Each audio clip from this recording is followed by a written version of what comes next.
Hello friends, welcome to Meela kitchen. இன்றைக்கி நம்ம பார்க்க போகிறது குழந்தைகளுக்கு பிடித்தமாக காய் செஞ்சு கொடுக்க போகிறோம். அவரைக்காய் முட்டை பொரியல் தான். ரொம்ப டேஸ்ட்டாகவும் சூப்பராகவும் செய்யலாம்.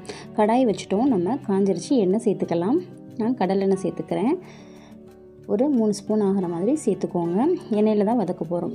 பொடியாக நறுக்கினா பெரிய வெங்காயத்தை சேர்த்துக்கோங்க. இதை நல்லா நம்ம எண்ணெயிலேயே வதக்கிக்கணும். கடுகு சேர்த்துக்கலாம். அடுத்தது கடுகு சேர்த்து நல்லா பொரியிற அளவுக்கு விட்டுக்கலாம். அடுத்ததாக நம்ம சேர்க்க போகிறது கருவேப்பிலை.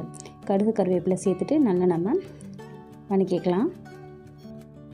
எல்லாத்தையும் நல்லா நம்ம வதக்கியாச்சு. அடுத்து நம்ம பொடியாக நறுக்கி வச்சுருக்க அவரைக்காயை வந்து சேர்த்துக்கோங்க. ஒரு 200 கிராம் அளவுக்கு சேர்த்துருக்கேன். இதை நல்லா சேர்த்துட்டு நம்ம நல்லா எண்ணெயிலேயே வதக்கிக்கணும். தண்ணி எதுவும் சேர்க்காமல் வதக்கிக்கோங்க. நல்லா வதங்கினதுக்கப்புறமா அடுத்ததான் நம்ம சேர்க்க போகிறது ஒரு முட்டை சேர்க்க போகிறோம். இந்த காய்க்கு ஒரு முட்டை போதுமானது. உங்களுக்கு ஒன்றும் சேர்க்கணும் அப்படின்னா 2 கூட சேர்த்துக்கோங்க. உங்களுக்கு குழந்தைகளுக்கு நல்லா முட்டை சாப்பிடுவாங்க அப்படின்னா நல்லா உடச்சி ஊற்றிக்கோங்க ஒரு முட்டையை. இது கூட நம்ம காரம் எல்லாமே சேர்த்து மிளகு தூள் தான் சேர்க்க போகிறோம். உங்களுக்கு தேவைப்பட்ட தனி மிளகாய் தூள் கொஞ்சம் சேர்த்துக்கோங்க. மிளகு தூளும் அடுத்து சேர்க்க போகிறது உப்பு.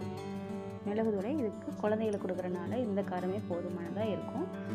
சேர்த்து நல்லா இதை பொடியாக வரணும். உதிரியாக வரணும் முட்டை.